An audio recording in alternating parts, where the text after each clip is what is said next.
Hi, beautiful people. Are you team soft waakye or single grain? Do let me know in the comments section. I'll be sharing two ways by which I make my waakye. I've gone through my beans, taken out all the stones and foreign materials, after which I'll pour some water over the beans. Once it begins to boil, I'll take out the beans, and this is going to prevent the gas that is associated with beans. What you can do alternatively is to soak your beans overnight or for a couple of hours. This will also reduce the cooking time. I add my sorghum leaf to it and pour some hot water over it.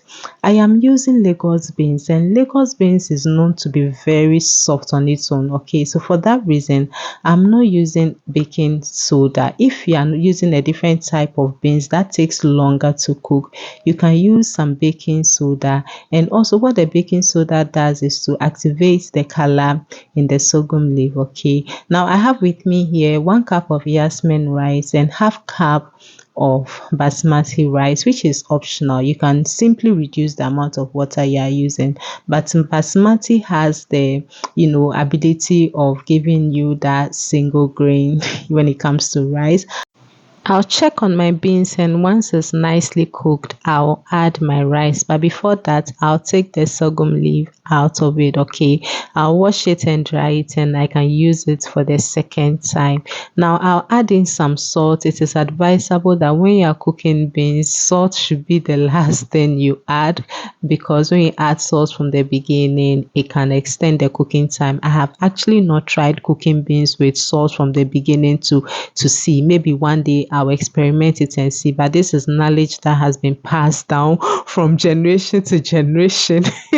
So I'll just add the rice to it, cover it, and then use the parchment paper. This time you can use aluminum foil. Okay, I just wanted to demonstrate me using parchment paper, and it is going into my oven. We are still on the oven series. Like, see, I'm telling you, if you try cooking rice and stuff in your oven, you might just be hooked up. Okay, so it is oven series, right? So I took it out, and as you can see, it was just in it for about 35 to 40 minutes, maybe because the beans was boiling already, the water was boiling already. It didn't take so long. And then I'll just go ahead and stir it. At this point, I've tasted it. It is really nice and cooked. Okay, but then because the oven is still hot, after I stir it, I'll just cover it and place it back into my oven. And then once it cools down completely, you can bring it out, and this is what you have. Very, as you can see, single grain. So for team single grain, this is yours. Now let's go to team soft waakye, my favorite type of waakye. And I'm doing that in my rice cooker. So using the same process, after I have I had parboiled the beans, I've taken it out of the water, and then I'm adding it to sorghum infused water, right? And then I'll cover it, press cook, and let this cook.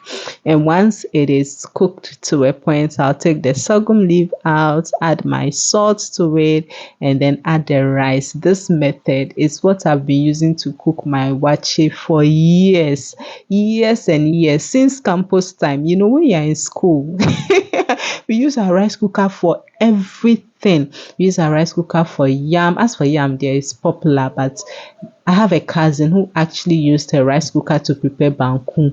People do stews and soups, like literally everything in their rice cooker. And waakye was one of the things that I was doing in school with my rice cooker. And then when I was out of school, I was still using it. I have not cooked waakye on my stove. Like, I don't remember ever doing that. It's been all rice cooker. It's just recently that I've started cooking it in my oven as well. But my waakye has always been in my rice cooker. And if you want soft waakye, the rice cooker is it works perfectly. It doesn't, as soon as you add the rice and it is cooked, it will just come to warm, and you don't have to stress yourself. When you are cooking other dishes in the rice cooker, hey, students, we have straw. We'll be using wood and things and to just hold it down to cook. But for this one, as soon as it cooks, especially if it's soft, yeah, as soon as it's cooked.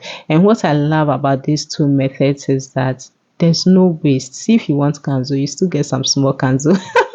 But there's no waste at all when you use your oven or your rice cooker to make your waakye.